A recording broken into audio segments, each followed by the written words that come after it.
اس وظیفے کو نہیں چھوڑے. سخت مشکل جب آتی تھی نا تو صحابہ پڑھا کرتے تھے حسبنا اللہ و نعم الوکیل، نعم المولا.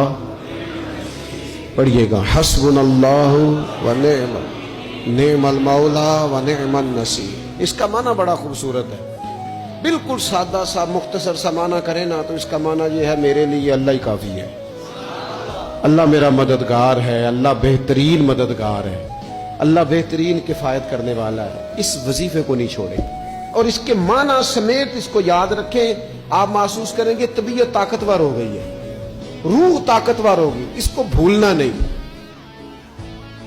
اور دوسرا آپ سے عرض کرنا ہے کہ اعلیٰ حضرت چونکہ ہم سلسلہ طریقت میں فاضل بریلوی سے وابستہ ہیں اور باقی جتنے بھی لوگ ہیں سارے ماشاءاللہ انہی سے وابستہ ہیں.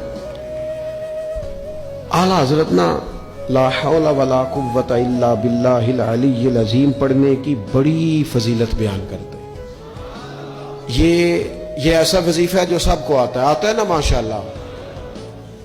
نبی پاک علیہ السلام نے فرمایا یہ اللہ کے عرش کے خزانوں میں سے خزانہ ہے. اعلیٰ حضرت فرماتے ہیں 99 دفعہ پڑھو لا حول ولا قوت الا باللہ العلی العظیم.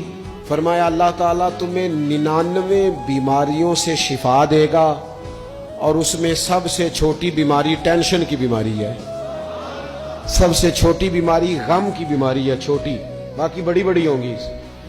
اس وظیفے کو نہیں آپ نے چھوڑنا اور یہ پابندی کرنی ہے، کریں گے انشاءاللہ تعالیٰ. اور تیسرا وظیفہ ہے درود پاک.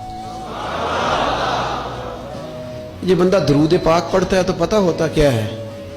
ایک بار پڑھو تو 10 رحمتیں، 2 بار پڑھو تو 3 بار پڑھو تو 4 دفعہ پڑھو تو پھر تو چاروں جانب رحمت ہی رحمت ہو جاتی ہے. درود پاک کو کبھی نہ چھوڑو اپنی زندگی میں. آج آپ اپنے آپ سے عہد کریں کوئی رات ایسی نہ گزرے کہ درود پاک پڑھے بغیر ہمیں نیند آ جائے.